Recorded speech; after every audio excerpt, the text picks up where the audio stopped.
चलो, तो कल स्पीड ऑफ वेव्स का जनरल फॉर्मूला अपन लोगों ने डिराइव किया। क्या है वो? Speed of waves. Okay, lambda by T. Okay, और omega by T. Yes, and lambda के टर्म्स में lambda f omega by T. तो ये कोई भी वेव के लिए ट्रू है। अभी अपन लोग स्पेसिफिक डिराइव कर रहे हैं स्पीड ऑफ वेव्स। पहला करते हैं अपन फॉर ट्रांसवर्स वेव्स। अभी ट्रांसवर्स वेव है तो कौन सा मीडियम चाहिए? तो इलास्टिक मीडियम चाहिए, मतलब सॉलिड जैसा मीडियम चाहिए। तो सॉलिड ही चाहिए था। तो ट्रांसवर्स वेव का स्पीड का फॉर्मूला हम लोग डिराइव कर रहे हैं। तो एक इलास्टिक मीडियम, जैसे कि ये स्ट्रिंग ले लेते हैं।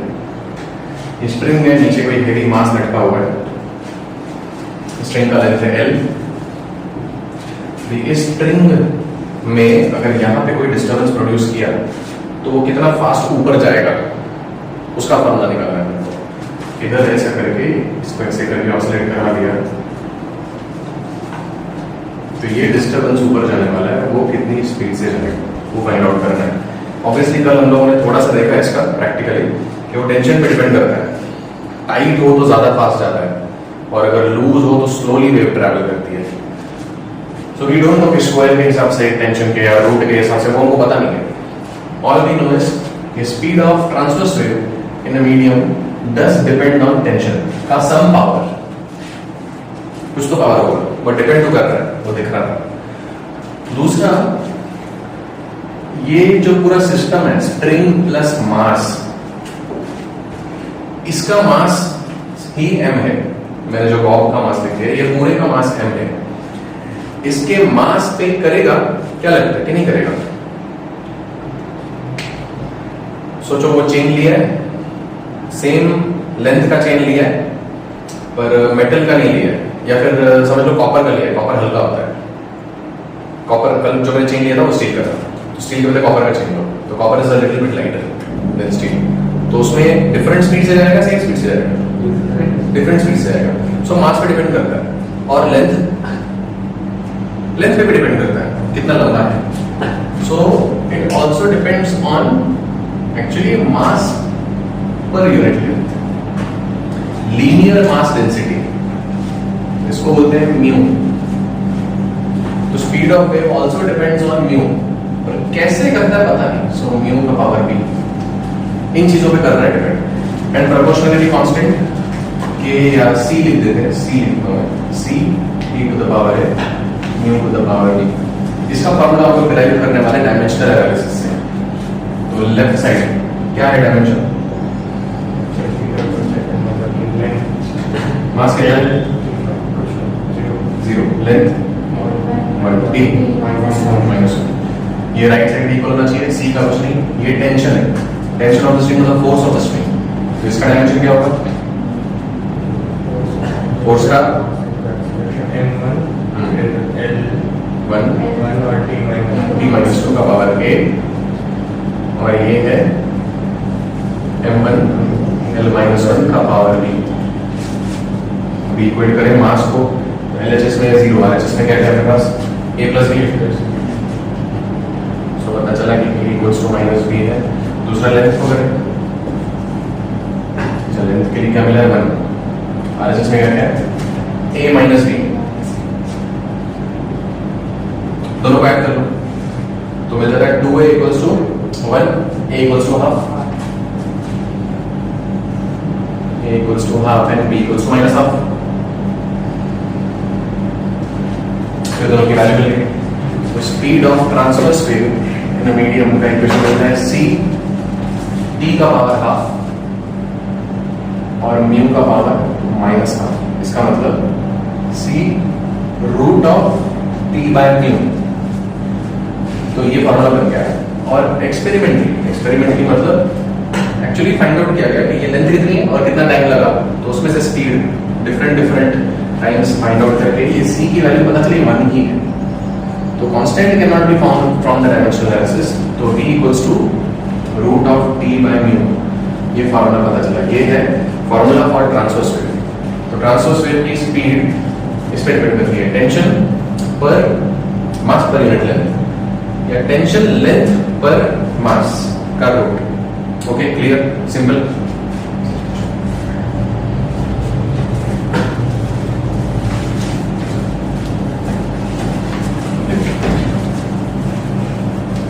अभी बात करते हैं लॉन्जिट्यूडिनल वेव्स की।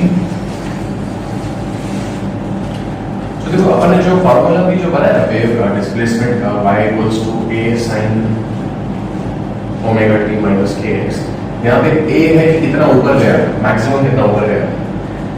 अभी लॉन्जिट्यूडिनल वेव में a क्या होगा, एम्पलीट्यूड क्या होगा। लॉन्जिट्यूडिनल वेव तो ऐसे मूव करती है, ऐसे जाती है। तो जैसे साउंड का एग्जांपल है, साउंड में कंडेंसेशन के एरियाज होते हैं और रेरिफैक्शन के एरियाज होते हैं। सो ये कंडेंसेशन का एक एरिया है एंड ये भी एग्जैक्टली सेम डेंसिटी नहीं हर जगह, और ये रेरिफैक्शन है। फिर अगेन कंडेंसेशन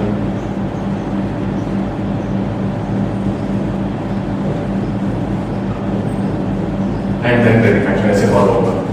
तो अभी यहाँ पे एम्पलीट्यूड कैसे पता लगा जाए, इसको 2a ले लिया जाए तो a/2 ये जो भी है उसका हाफ कर देंगे, पर ये तो एरिया बड़ा ही होने वाला है हमेशा, ऐसा करते हैं। तो क्या करता है ना, अगर इसका भी एम्पलीट्यूड या फिर ऐसा कुछ इक्वेशन बनाना है तो देखो ये ट्रांसवर्स वेव में ये वेव है, ये वेव है, मतलब ये रियल वेव है, पार्टिकल ऊपर नीचे ऑसिलेट कर रहा है।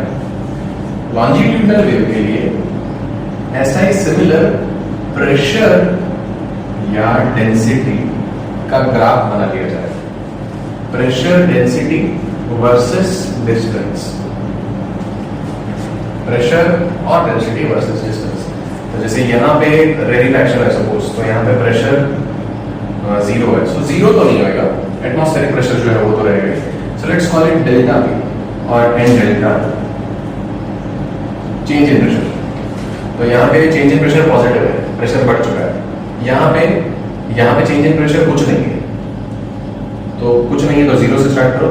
अभी what I am saying is कि ये जो मैंने कंडेंसेशन का एरिया बनाया है ये यूनिफॉर्म नहीं है, इसके बीच वाले रीजन में बहुत कंडेंस है, यहाँ पे थोड़े कम है, दूर जाते जाते और कम हो गए, ऐसे करके। तो प्रेशर डेल्टा भी increases like this, then it goes down, और यहाँ पे तो रेरिफैक्शन है, यहाँ पे और कम हो जाएगा, फिर से बढ़ेगा, यहाँ पे बढ़ेगा ऐसे। तो ये वेव नहीं है, ये ग्राफ है। किसका ग्राफ है? ये प्रेशर और डेंसिटी, चेंज इन प्रेशर और चेंज इन डेंसिटी का ग्राफ विद डिस्टेंस है and it is in the form of a wave. ठीक है, सो यहाँ पे ये है मैक्सिमम डेल्टा V और ये है मिनिमम डेल्टा V, ऐसा करके, ऐसा ये फॉलो हो गए। तो ये सिमिलर डेल्टा P, ये मैक्सिमम वैल्यू को हम लिख लेते हैं P0 या P maximum. Delta P can be written as P0 sin omega t minus kx और delta rho equals to rho not sin omega t minus kx। ठीक है, तो एम्पलीट्यूड्स को हम प्रेशर या डेंसिटी के फॉर्म में लिख सकते हैं फॉर लॉन्जिट्यूडिनल वेव्स। ठीक है, तुमको और भी अगर कोई क्राइटेरिया मिल जाता है वहां पे कि भाई यहाँ पे टेम्परेचर में भी ऐसे चेंजेस हो रहे हैं, सपोज हो रहे हैं, मैंने बोलते हैं साउंड वेव में टेम्परेचर में चेंजेस होते हैं, तो तुम टेम्परेचर वर्सेस डिस्टेंस का भी ग्राफ बना सकते हो। ठीक है, so in case of longitudinal waves we don't get waves like this, but we can make such a graph using some property जो चेंज हो रही है। ओके, समझ आ रहा है? अभी देखो ये लॉन्जिट्यूडिनल वेव है, लॉन्जिट्यूडिनल वेव को टेंशन की जरूरत नहीं है। लॉन्जिट्यूडिनल वेव में ओवरऑल डेंसिटी चेंज होती है, मतलब यहाँ पे एयर कंप्रेस हो गई, एयर कंप्रेस नहीं होना चाहती है, वो वापस से एक्सपांड हो जाएगी, वापस से मॉलिक्यूल्स दूर भागेंगे, तो वो दूर भागने वाले मॉलिक्यूल्स इधर दिखा रहे हैं और वो फिर कोई और मॉलिक्यूल्स के पास में चले जाएंगे, तो वहां पे लोकल एयर कंप्रेस हो गई, तो there will be a constant pushing, ऐसा होता रहेगा। तो यहाँ पे बल्क्स मॉड्यूलस हमारा काम है, इधर हमको बल्क्स मॉड्यूलस का काम है। सो इलास्टिक मॉड्यूलस जो हम पढ़े थे, यंग्स बल्क्स और शियर मॉड्यूलस इसमें लगेगा ट्रांसवर्स वेव में। लॉन्जिट्यूडिनल वेव में बल्क्स मॉड्यूलस काम का लगेगा। ठीक है, और कभी कभार यंग्स मॉड्यूलस, वो मैं तुमको बताऊंगा कभी। सो ये ये बनाने का देखो, सॉरी ये इक्वेशन फॉर्म करने का। तो speed of longitudinal waves, so the speed is proportional to some elastic modulus, जो मैं अलग अलग मॉड्यूलस की बात कर रहा था, बल्क्स भी हो सकता है, यंग्स भी हो सकता है, उसका पावर ए, एंड डेंसिटी उसका पावर बी, अगेन कांस्टेंट ले लो सी, ई ए, डेंसिटी बी, सॉल्व करें डायमेंशनल एनालिसिस से, क्या है बी जल्दी, ई, ये E for elastic modulus, modulus of elasticity, मतलब स्ट्रेस अपॉन स्ट्रेन। तो प्रेशर का सोच सकते हो, क्या प्रेशर का डायमेंशन फार्मूला,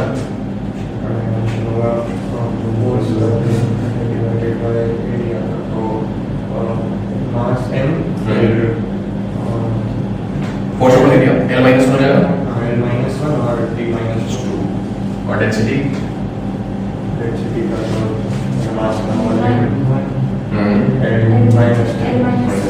पावर बी। चलो फिर मास का 0 equals to what, a plus b again, पता चल रहा है ऐसा रूट भी निकलने वाला है, ऐसा करें L देख लो, L का 1 equals to minus a minus 3 minus a minus 3b, so add कर ले, force upon the area you are straining your strain. तो इधर जाएगा 2b, so minus 2b equals to 1, so b equals to minus half, right, b equals to minus half and a equals to half, हो गया, यहाँ पर रखते हैं, तो स्पीड मिल गई c इलास्टिक कांस्टेंट का power a half and density का पावर माइनस हाफ, मतलब c root of E by rho. Again, experimentally C was found to be 1. So speed is root of E by rho. Okay. ये longitudinal waves का speed का equation है specific. अभी यहाँ पे E जो है ये थोड़ा ambiguous है. Ambiguous मतलब E can have different meanings. E can have bulk meaning, E can have Young's meaning मतलब longitudinal. तो अगर thin medium हो, जैसे कि एक वायर, पतली वायर हो,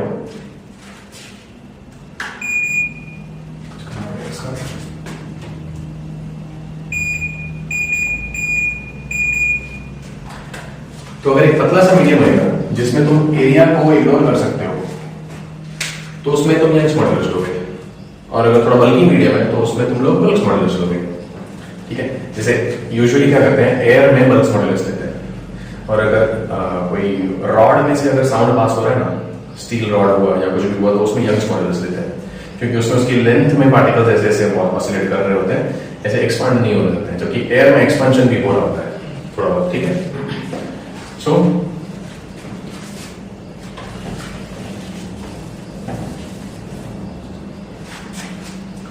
So V can be Young's modulus upon rho in case of strings or rods, and V can be Bulk's modulus upon rho. ये एयर के केस में या पानी के केस में, मतलब फ्लूइड मीडियम्स के केस में, वहां पे Bulk's modulus लगेगा, ठीक है। अभी ये कोई भी लॉन्जिट्यूडिनल वेव का क्वेश्चन है। अभी हम लोग सिर्फ साउंड की बात कर रहे हैं, तो साउंड मतलब क्या, disturbance in air from 20 hertz to 20 kilo hertz. 20 hertz और 20 किलो हर्ट्ज मतलब 20,000 हर्ट्ज के बीच की फ्रीक्वेंसीज हम लोग को सुनाई देती हैं। ह्यूमन ईयर्स उसके सेंसिटिव है, तो वो रेंज को साउंड बोला जाता है। जैसे 3,500 एंगस्ट्रॉम से लेकर 7,500 एंगस्ट्रॉम की इलेक्ट्रोमैग्नेटिक वेव्स को लाइट बोलते हैं। तो उसके नीचे भी इलेक्ट्रोमैग्नेटिक वेव है, उसके ऊपर भी इलेक्ट्रोमैग्नेटिक वेव है, पर हम नहीं देख पाते उनको, ठीक है। तो हम 20 हर्ट्ज के नीचे के साउंड्स हम नहीं सुन पाते, तो उसके नीचे के साउंड को बोलते हैं इंफ्रासोनिक वेव्स।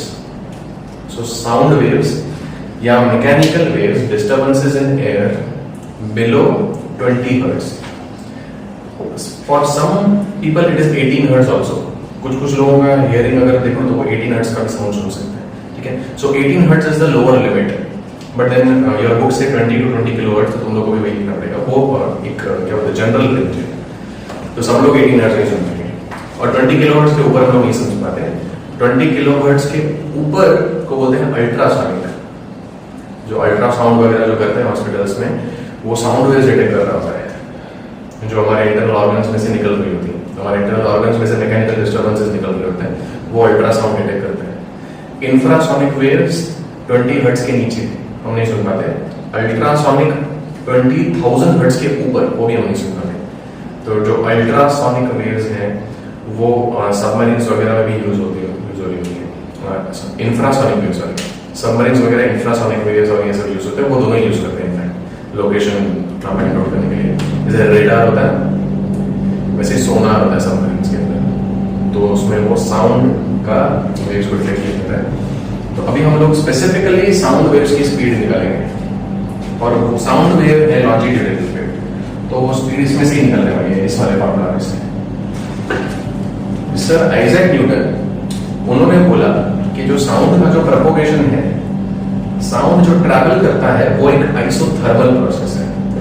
ये सर आइजैक न्यूटन साहब बोल के गए। तो हम लोग साउंड का फॉर्मूला पहले तो डिराइव कर रहे हैं न्यूटन वाला। तो Newton's formula for speed of sound, Newton considered sound propagation to be isothermal, और एक आइसोथर्मल प्रोसेस में PV कांस्टेंट होता है। सो डिफरेंशिएट करें, सो dP d by dV ये हो जाएगा 0। तो ये क्या हो जाएगा अभी, तो 2 है ना, तो एक को कांस्टेंट दूसरे को डिफरेंशिएशन प्लस दूसरे कांस्टेंट पहले को डिफरेंशिएशन, तो पहले मैं b को रखता हूं कांस्टेंट, तो v dp by dv plus p और dv by dt हो गया ना, this is equal to 0। So therefore p कितना हो गया,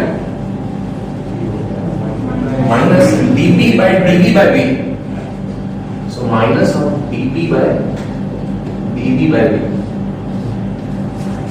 ये स्ट्रेस अपॉन स्ट्रेन है, वॉल्यूमेट्रिक स्ट्रेस मतलब प्रेशर अपॉन वॉल्यूमेट्रिक स्ट्रेन है, तो ये बल्क्स मॉड्यूलस है, ठीक है। तो बल्क्स मॉड्यूलस और ये मेन से आती है, तो मेन बल्क्स मॉड्यूलस फंसेगा। So bulks modulus is equal to pressure. तो न्यूटन भाई साहब के हिसाब से B equals to P by rho, root of P by rho. ये है Newton's formula for the speed of sound, और इसके हिसाब से हम स्पीड ऑफ साउंड की वैल्यू फाइंड करते हैं, ठीक है, कैलकुलेट कर रहा हूं मैं, बोलते जाऊंगा। तो हम लोग क्या कर रहे हैं, हम लोग STP पे साउंड की स्पीड फाइंड करना चाहते हैं, और मैं तुमको एक्सपेरिमेंटल वैल्यू बता रहा हूं। एक्सपेरिमेंटली 330 मीटर पर सेकंड के आसपास आना चाहिए साउंड की स्पीड, इसके आसपास की वैल्यू होनी चाहिए स्टैंडर्ड टेंपरेचर और प्रेशर पे, ठीक है। अच्छा, ये जो एयर का मास होता है, मोलर मास होता है 29 ग्राम्स एवरेज पर स्क्वायर, बहुत सारी चीजें, सो सबका एवरेज होता है 29 ग्राम्स पर मोल। तो ये हमको यूज करके हम लोग को स्पीड ऑफ साउंड फाइंड करना है, और देखते हैं कि इसके आसपास आता है कि नहीं आंसर। तो ये हो जाएगा pressure, 1 atmospheric pressure, so 1.013 10 to 5, नीचे मास अपॉन वॉल्यूम, सो 29 ग्राम का 10 to -3 किलोग्राम, और एसटीपी पे वॉल्यूम कितना होता है 22.4 litre. So 22.4 into 10 to -3 again there 22.4, और ये रूट करने के पहले पावर को ये कर दो, इवन कर दो, जो एक दे दो इसको 10 to 4 कर लो, क्या था देखो,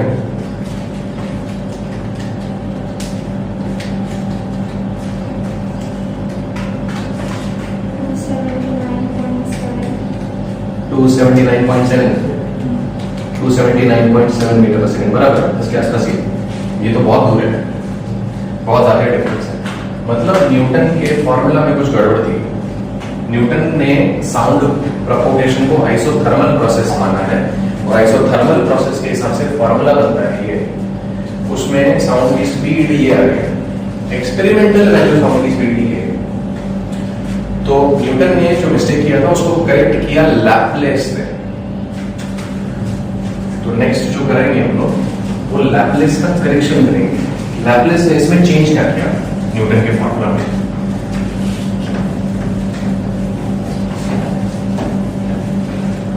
तो लैपलेस ने बताया कि साउंड का प्रोपोगेशन जो है उसमें टेम्परेचर चेंज होता है। जहां पे कंप्रेशन हुआ वहां पे टेम्परेचर स्लाइटली बढ़ जाता है, जहां पे एक्सपांशन होता है मतलब वॉल्यूम बढ़ गया वहां पे टेम्परेचर स्लाइटली डिक्रीज हो जाता है, वो एरिया थोड़ा सा ठंडा होता है। तो लैपलेस ने बोला कि ये साउंड का प्रोपोगेशन को तुम आइसोथर्मल नहीं मान सकते हो, इनफैक्ट ये एडियाबैटिक प्रोसेस है। एडियाबैटिक प्रोसेस में क्या कांस्टेंट रहेगा? EV is to gamma. So Laplace correction देख रहे हैं हम लोग। So Laplace correction, what did he correct? Newton's formula. Laplace corrected Newton's formula for sound. ठीक है? तो Laplace correction of Newton's formula for speed of sound. Laplace भाई साहब बोले कि इसको एडियाबैटिक प्रोसेस लो। एडियाबैटिक प्रोसेस लेंगे मतलब PV raise to gamma constant रहना चाहिए, PV नहीं। डिफरेंशिएट करो d PV gamma by d equals to 0। Therefore P, अभी V को डिफरेंशिएट करो तो क्या हो जाएगा? गामा और ऊपर बचेगा gamma minus 1 plus V gamma रखो dP by dV, this is equal to 0। Arrange करें, ये V raise to gamma minus 1 है, इसका मतलब V raise to gamma upon V। So P gamma V raise to gamma upon V plus V raise to gamma dP by dV is 0। So V raise to gamma बाहर निकाल लो और V raise to gamma तो 0 नहीं होने वाला है। तो क्या बचा क्या क्वांटिटी? इधर बचता है गामा P बाय V,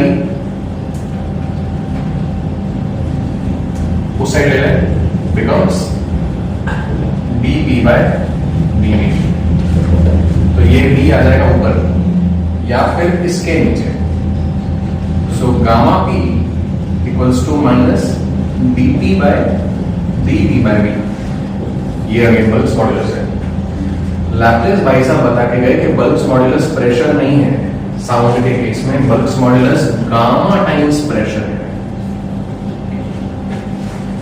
सो ये लैपलेस का इलास्टिक मॉड्यूलस है गामा P, एंड गामा की वैल्यू एयर के लिए है। एयर को मोस्टली डायरेक्ट में ले लिया जाता है, तो मतलब 7/5 1.4।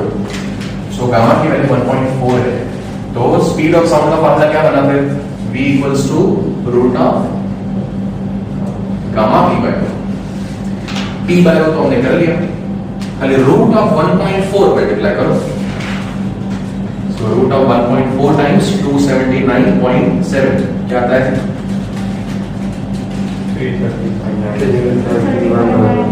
330.9 metre. This is very close to the experimental value. Okay, so Laplace का फॉर्मूला करेक्ट है और तुम लोग को लगा कि लैपलेस का फॉर्मूला है, नहीं give the correct formula. Okay, historically I don't know why Newton's formula is still being taught, तो तुम लोग को है सिलेबस में भी है, ठीक है। तो ठीक है, this is all about specific values of speed of different type of waves. या साउंड की वेव का स्पीड का formula root of gamma P by rho. ये किसने दिया? लैपलेस भाई साहब ने। तो न्यूटन ने P बाय रो दिया था, लैपलेस ने उसको करेक्ट किया, ठीक है। अभी यहाँ पे देखो, क्या साउंड की स्पीड प्रेशर पे डिपेंड करती है? इक्वेशन में तो दिखा रहा है, तो क्या ट्रूली करती है? प्रेशर पे डिपेंड। प्रेशर बढ़ाने से डेंसिटी बढ़ती है क्या? Yes, pressure and density somewhat related है। कोई भी चीज का प्रेशर बढ़ाओगे तो उसकी डेंसिटी इंक्रीज होने वाली है। So P by rho sort of cancel out each other. तो V का फॉर्मूला है, ये करेक्ट फॉर्मूला है, but I am trying to say इसके V का डिपेंडेंस P और रो पे उतना नहीं है, क्योंकि P और रो एक दूसरे का इफेक्ट कैंसल आउट कर देंगे। तो साउंड की स्पीड डिपेंड कौन सी चीजों पे करने वाली है, तो इनको कन्वर्ट करते जाते हैं। ये गामा पी बाय रो के बदले मास अपॉन वॉल्यूम,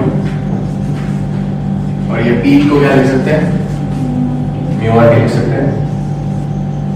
तो gamma mu R T by mass, and अगर 1 मोल ऑफ गैस है तो ये 1 हो जाएगा, ठीक है। So gamma R T by M, but ये फुल फॉर्मूला है। For 1 mole of gas this formula comes out to be gamma R T by M. Okay, देखो यहाँ पे ये जो नीचे जो मास है ये टोटल मास है। इसको अगर गैस के सिंगल मॉलिक्यूल के मास में कन्वर्ट करना हो तो क्या करें, इस मास को मास के बदले लिख सकते हैं मास, सॉरी ये मोल्स के बदले लिख सकते हैं mass upon molecular mass into Avogadro number. तो गामा मोल्स के बदले mass molecular mass Avogadro number R T by M. ये क्या हो गया, एन इनटू आर, नहीं एन इनटू आर कुछ नहीं, एन इनटू के होता है यार, ठीक है। सो ऐसे करने देते हैं इसको। सो अभी यहाँ पे बहुत सारी चीजें कांस्टेंट आ चुकी हैं। सो एक तो गामा गैस का कोई भी स्पेसिफिक गैस का कांस्टेंट होगा, ये एवोगाड्रो नंबर तो कांस्टेंट है, ये गैस कांस्टेंट है। टेम्परेचर वेरी कर सकता है, और molecular mass is different for different gases. हाँ मोल्स बना सकते हैं, नहीं आएगा, ये नहीं आएगा। So gamma R T by M not, हाँ ये नहीं आएगा, करेक्ट, ठीक है। तो यहाँ पे वेरिएबल्स क्या अपने टेम्परेचर और मॉलिक्यूलर मास, मतलब कौन से टाइप की गैस है, तुम ऑक्सीजन ले रहे हो, तुम हाइड्रोजन ले रहे हो, नाइट्रोजन ले रहे हो, उसके हिसाब से मॉलिक्यूलर मास उसका चेंज हो जाएगा, और कितने टेम्परेचर पे, इन चीजों पे डिपेंड करता है। ये दोनों एक दूसरे को कैंसिल आउट नहीं करने वाले हैं। टेम्परेचर मॉलिक्यूलर मास पे डिपेंड नहीं करता है, टेम्परेचर तो काइनेटिक एनर्जी पे डिपेंड करेगा। So the dependence of speed of sound is on temperature and the molecular mass of gas. मतलब अगर तुम कोई चीज को गर्म कर दो तो साउंड उसमें फास्टर ट्रैवल करेगा, अगर किसी चीज का मॉलिक्यूलर मास ज्यादा है तो साउंड उसमें स्लोअर ट्रैवल करेगा, ठीक है। अभी जब बारिश वगैरह होती है, ह्यूमिडिटी होती है, तो गर्मी होती है, हम लोग को जब टेम्परेचर ज्यादा होएगा तो स्पीड बढ़ जानी चाहिए, बट उस टाइम पे मॉलिक्यूलर मास भी तो बढ़ जाता है, हवा में वेपर आ जाता है, तो molecular mass increases. So you can have two situations for the same temperature. Deserts में मॉइस्चर उतना नहीं आने वाला, डेजर्ट रीजन में, क्योंकि वहां पे उतना सोर्स ऑफ वाटर है। तो you have a desert and you have a humid region and both are at same temperature. Sound कहाँ पे फास्ट ट्रैवल करने वाला है, डेजर्ट में, क्योंकि वहां पे गैस का मॉलिक्यूलर मास कम होने वाला है। So with humidity sound travels slower, ठीक है, given the temperature is the same. और अगर तुम एक स्पेसिफिक मटेरियल ले लो, मान लो मैंने एक आयरन की रॉड ले ली है, आयरन की रॉड में मैं बात कर रहा हूँ, और बाजू में कॉपर की भी रॉड है, और वो सेम रूम में है, तो सेम रूम में मतलब सेम टेम्परेचर में, तो सराउंडिंग के टेम्परेचर जितना अचीव कर लेंगे। इन दोनों में से साउंड किसमें फास्टर जाने वाला है, आयरन में या कॉपर वाली रॉड में? किसका मॉलिक्यूलर मास ज्यादा है? आयरन का मॉलिक्यूलर मास 56 है, मेरे को याद है। कॉपर का मॉलिक्यूलर मास ज्यादा है, कॉपर का आई डोंट रिमेंबर कितना कॉपर का, कॉपर का एटॉमिक नंबर इज 29 ना, 29, सो 60 प्लस समथिंग होने वाला है, और आयरन का एटॉमिक मास है 56, सो आयरन में फास्टर ट्रैवल करने वाली है, ठीक है। सो गिवन अ सॉलिड और अ लिक्विड अगर सेम टेम्परेचर पे हैं तो हम inversely proportional to molecular mass से पता लगा सकते हैं कि इसमें साउंड फास्ट ट्रैवल करने वाला है। अभी क्लियर है?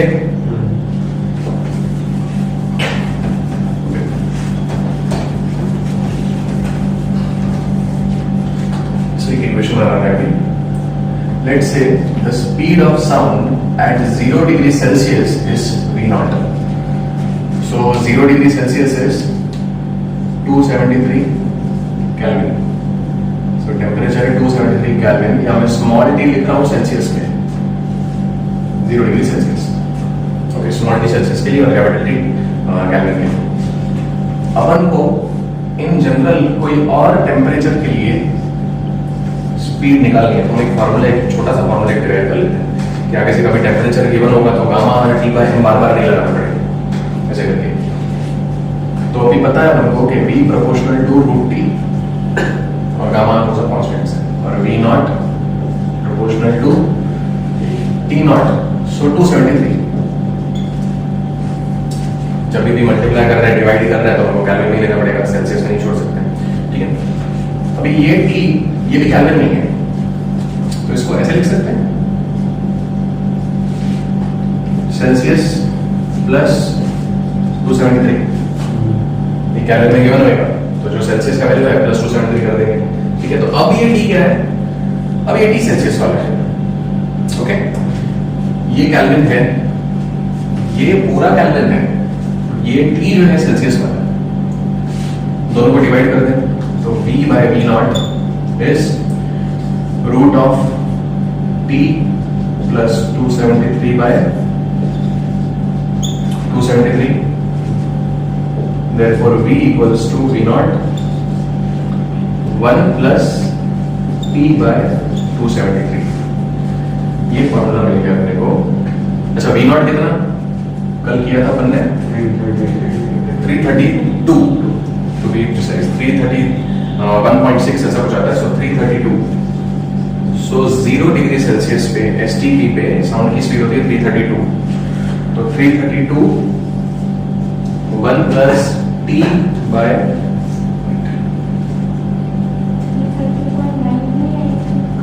हाँ बट एग्जैक्ट वैल्यूज नहीं ली थी, तो एग्जैक्ट लोगे तो 331.6 आता है वैसे का रूट। तो ये फॉर्मूला है टेम्परेचर टी का, यहाँ पे जो टी है वो सेल्सियस में लगेगा। अगेन और तुम थोड़ा लेना चाहते हो एग्जैक्ट तो 273.15 कर सकते हो, ठीक है। अभी ये जनरल फॉर्मूला है, एक स्पेसिफिक फॉर्मूला बना लेते हैं। देखो ये टी है सेल्सियस वाला, तो 0 रखोगे तो हो जाएगा 332, 1 रखोगे तो 1 प्लस 1 बाय 273, उसका रूट होगा तो रूट में तो और छोटा हो जाने वाला है, डेसिमल के बाद कुछ और वैल्यूज है, रूट में और छोटी हो जाने वाली है। 2 रखोगे 3 रखोगे, इनफैक्ट 10 20 भी रखोगे ना तो भी डेसिमल के बहुत बात फर्क पड़ेगा। So what I am saying is के for small values of T when the temperature is much lesser than 273, what Celsius वाला, when the temperature in Celsius is much lesser than 273 Celsius, जब temperature उतना कम होगा उस time पे ये value, ये number बहुत छोटा होने वाला है। तो हम क्या कर सकते हैं, हम बाइनोमियल लगा सकते हैं। तो बाइनोमियल के अपन हायर पावर्स को अगेन इग्नोर कर सकते हैं क्योंकि हायर पावर्स और छोटे होने वाले हैं। तो अगर t बहुत छोटा है तो v हो जाएगा 332, इसको रूट कर दो तो 1 ही रहेगा और कोएफिशिएंट कुछ नहीं, अभी कोएफिशिएंट हो जाएगा half t by 273 and higher power जो इग्नोर कर रहे हैं। सो ये हो जाएगा 546।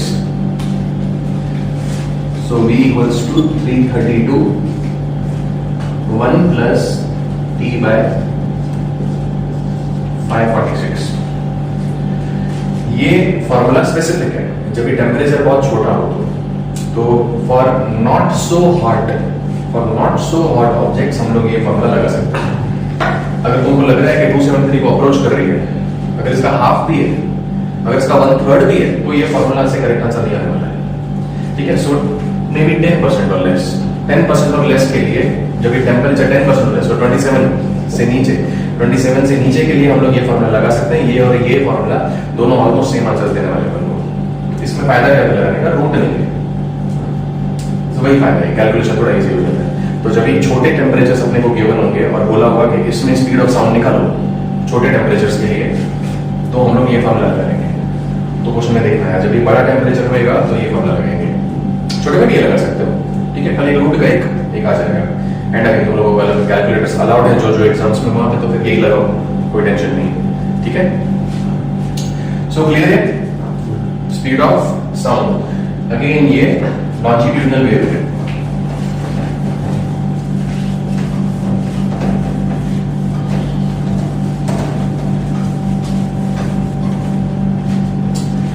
Let's talk a little about seismic waves, earthquake waves। ये मैंने बताया था उन लोगों को दो तरीके की होती है, लॉन्जिट्यूडिनल और ट्रांसवर्स दोनों। जब भी नीचे अर्थ के टेक्टोनिक प्लेट्स एडजस्ट हो रहे होते हैं, अर्थ के जो क्रस्ट है, क्रस्ट मतलब जो हम लोग जो लैंड पे जी रहे हैं उसके नीचे टेक्टोनिक प्लेट्स हैं। टेक्टोनिक प्लेट्स मतलब ओवर द ईयर्स लावा में से जो सॉलिड जमा है वो रेगुलर शेप में नहीं होने वाला है।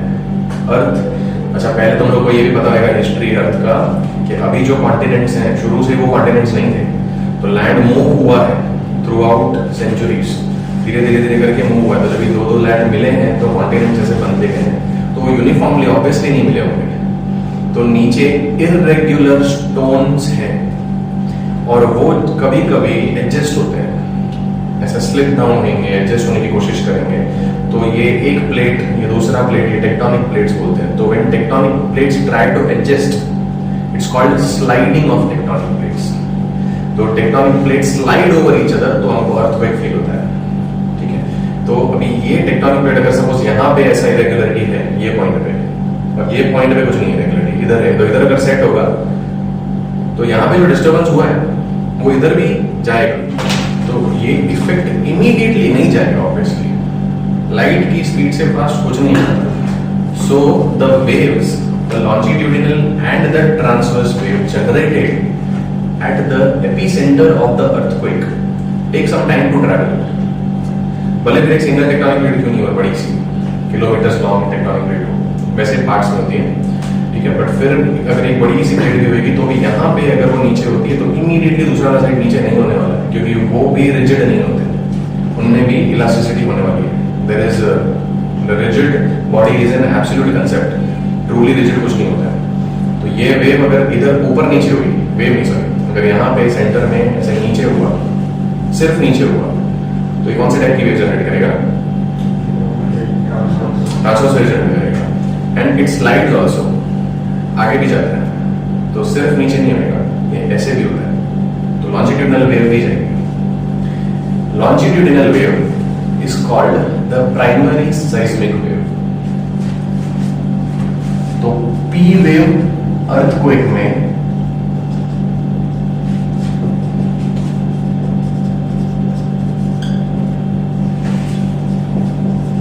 जो P wave या प्राइमरी वेव होती है that is longitudinal, उसकी स्पीड ज्यादा होती है, it is about 4 to 8 kilometre पर सेकेंड। और ट्रांसवर्स वेव जो होती है उसको सेकेंडरी वेव बोलते हैं या एस वेव बोलते हैं। तो पी वेव या एस वेव बोलते हैं इसे।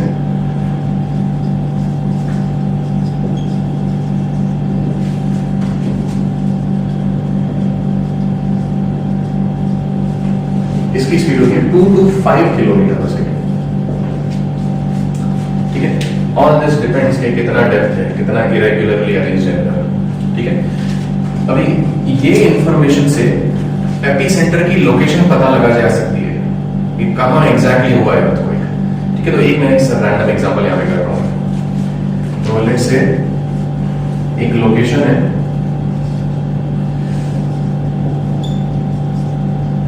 लोकेशन और a place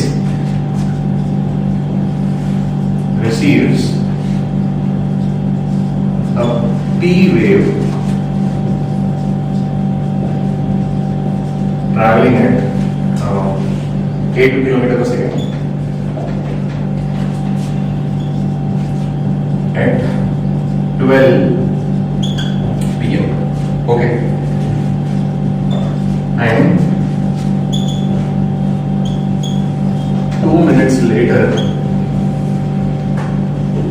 it receives the S wave traveling at 4 kilometers per second.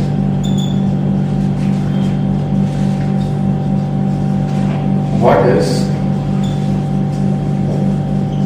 the distance of the epicenter of the earthquake from this place. ठीक है, ये क्वेश्चन करें. अच्छा, पता किसके लेगा कि भाई टी वेव है क्या स्टडी सीस्मोग्राफ से. वी हैव अ सीस्मोग्राफ है, जैसे कंडम सीस्मोग्राफ है. तो यहाँ पे गांधीधाम कच्छ में जो earthquake आया था, तो उसका जो एपिसेंटर था बचाव में था. ठीक है, तो वो कैसे कैलकुलेट हुआ? तो कंडला में जो सीस्मोग्राफ है, अभी वो सीस्मोग्राफ ऐसा पेपर जैसा एक है और ऐसा एक पेन लटकी हुई होती है इसके ऊपर. मैं यहाँ से पेन बना रहा हूँ, बट नॉट नेसेसरली ऊपर से, साइड में से कैसे लटक सकते हैं. इसके ऊपर से एक पेन है. अभी ये पेन अगर ऐसे ऐसे मूव कर रही है, ऐसे ऐसे लाइंस बना रही है, तो ये कौन सी वेव है? लॉन्जिट्यूडनल वेव है, प्राइमरी वेव है. तो देखा कि भाई 12 बजे और 12 बजे ऐसी लाइंस बन रही है. यहाँ पे वैसे 9 बजे हुआ था सुबह. सो 12 बजे ऐसी लाइंस बन रही हैं सीस्मोग्राफ में, स्टार्ट हुई, अर्थक्वेक आ रहा है, और उसके 2 मिनट बाद ऐसी लाइंस भी स्टार्ट हो गई. सो ऐसी लाइन स्टार्ट हुई, इसका मतलब ये नहीं कि ये चली गई. तो फिर ऐसे zigzag ऐसे हो जाता है, मतलब आगे पीछे भी होगा और ऊपर नीचे भी रहेगा. So there are transverse waves and there are longitudinal waves also. ठीक है, तो इस तरीके से पता चलता है, वो लाइंस दिख जाती है वहाँ पे. अभी ये एक एग्जांपल है ऐसा. तो यहाँ से एपिसेंटर कितना दूर है? तो क्या कर लो, ये हमारा लोकेशन है, L लिख लेते हैं इसको, और सपोज ये सेंटर है. तब यहाँ पे अर्थक्वेक स्टार्ट हुआ है, यहाँ से निकली एक P वेव. इसको डिस्टेंस तो कवर एक्स ही करना है. ये यहाँ पे पहुंची 12 बजे. ठीक है, इससे 2 मिनट बाद इधर पहुंची है एस वेव. तो इसकी स्पीड दे रखी, क्या लिया मैंने, 8 किलोमीटर पर सेकेंड. और इसके बाद जो सेकेंडरी वेव है, इसकी स्पीड 4 किलोमीटर पर सेकेंड. ठीक है, तो अभी किसको ज्यादा टाइम लगा पहुंचने में?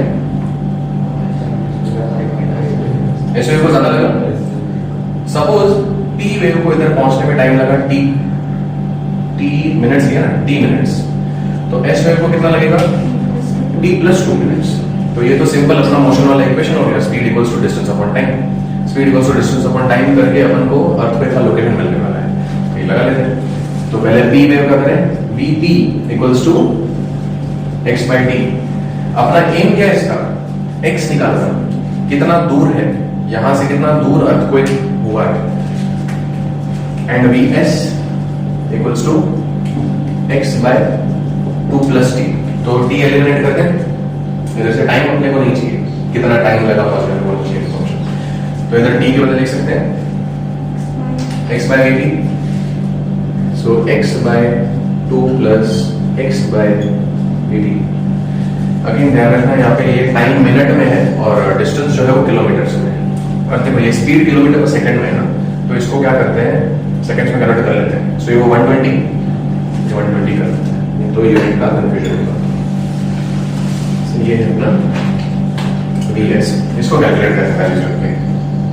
Vs कितना लिया मैंने? 4. Therefore 4 equals to x by 120 plus x by 8. सामने ले लो, 120 प्लस x बाय 8. यहाँ ऊपर रखा हुआ है.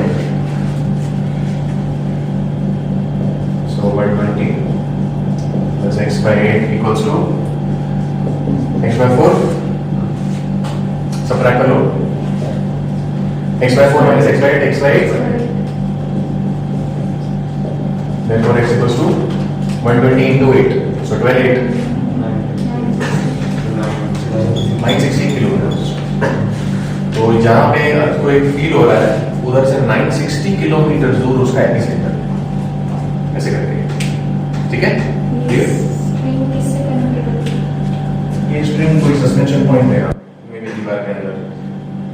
ऐसे वेव फील हो जाती है. ये 2 तरीके से कर सकते हैं. तुम इसको दीवार पे लगाओ, जैसे कि ये जो बोर्ड है, दिस इज द सीस्मोग्राफ. ये बोर्ड सीस्मोग्राफ है।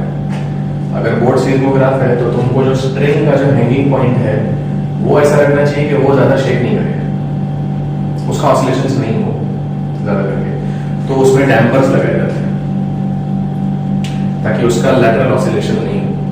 तो क्या होगा, तो सिर्फ बोर्ड ऐसे ऑसिलेट करेगा और वो खुद रिकॉर्ड हो जाएगा। But this is less preferred. ज्यादा प्रेफर क्या किया जाता है कि जो सीस्मोग्राफ है जिसमें मेजरमेंट आने वाली है उसके नीचे स्प्रिंग्स लगाई जाती हैं, एंड स्प्रिंग्स उस तरीके की होती हैं कि वो ऑसिलेशंस कैंसिल करेंगे दूसरे का। सो डैम्पिंग का हेल्प लिया जाता है। सो डैम्पिंग करवा के, और जो दूसरा अपना जो पेन है that is connected to the land directly, इसको डैम्पिंग नहीं मिलने वाली। अगर अर्थ हिलेगा तो ये भी हिलेगा। ये वाला कैसा है, ये अर्थ के हिलने से नहीं हिलता है क्योंकि इसके नीचे स्प्रिंग्स है। जब स्प्रिंग्स ऑसिलेट करेंगे ना, पर अगर डैम्पिंग होगा तो नहीं करेंगे। देखिए हम लोगों ने ऑसिलेशंस में पढ़ा था, डैम्पिंग के केस में ओमेगा कितना हो जाता है, root of k by m minus b square by 4m square. ये डैम्पिंग का है। इसका मतलब अगर k बाय m और b square by 4m square को इक्वल करवा दो, तो मतलब b डैम्पिंग की ऐसी वैल्यू चूज करो तो ओमेगा डैश 0 हो जाएगा, तो सिस्टम ऑसिलेट नहीं करेगा, कुछ भी हो जाएगा। ठीक है, तो ये इसको डैम्पिंग का डैम्पर बोलते हैं। तो ये डैम्पर्स लगाए जाते हैं, डैम्पर्स कार में भी लगाए जाते हैं, तो ताकि कार को जब झटके वटके आए, जब गड्ढे में जाएगी तो हम लोगों को उतना नहीं फील होता है। सो कार में जब जैसे कि वॉल्वो वगैरह होती है तो वॉल्वो के डैम्पर्स सुपर होते हैं, वॉल्वो कार्स की बात कर रहा हूं। ठीक है, तो उसके अंदर उसके स्प्रिंग्स में वो सिर्फ स्प्रिंग्स नहीं रहते हैं, स्प्रिंग्स के साथ साथ डैम्पर्स भी लगाए जाते हैं। ठीक है, तो डैम्पर्स आर फंक्शनल। तो स्प्रिंग जो पेन है, पेन को डायरेक्टली अर्थ से कनेक्ट करो, और जो पेपर जो है और जो स्क्रीन है जहाँ पे पेन लिखने वाली है उसको नीचे स्प्रिंग और डैम्पर सिस्टम लगा दो, तो ये ऑसिलेट नहीं करेगा इफेक्टिवली, ये ऑसिलेट करने वाला है ऐसे करके। ठीक है, क्लियर है? कुछ पूछना पड़ा सर? तो जो अर्थक्वेक का मैग्नीट्यूड मेजर करते हैं उसमें भी, हाँ उसमें भी उसकी डिस्टेंस के हिसाब से ऐसे करके कि कितना होगा उसके हिसाब से करते हैं। And the magnitude of the earthquake is usually measured with a seismograph which is close to the location। अब जैसे ये seismograph बहुत दूर है, 960 किलोमीटर दूर है, तो यहाँ पे इसकी इंटेंसिटी, इसकी लेंथ ऑफ द लाइंस तो बहुत लेस होने वाली है ना, तो ऐसे करके। तो जो बचाव के पास नहीं है, अपना पहला तो बचाव के पास ही है, तो यहाँ पे जो seismograph था वो बहुत अच्छा खासा रीडिंग दिखा रहा था। ठीक है।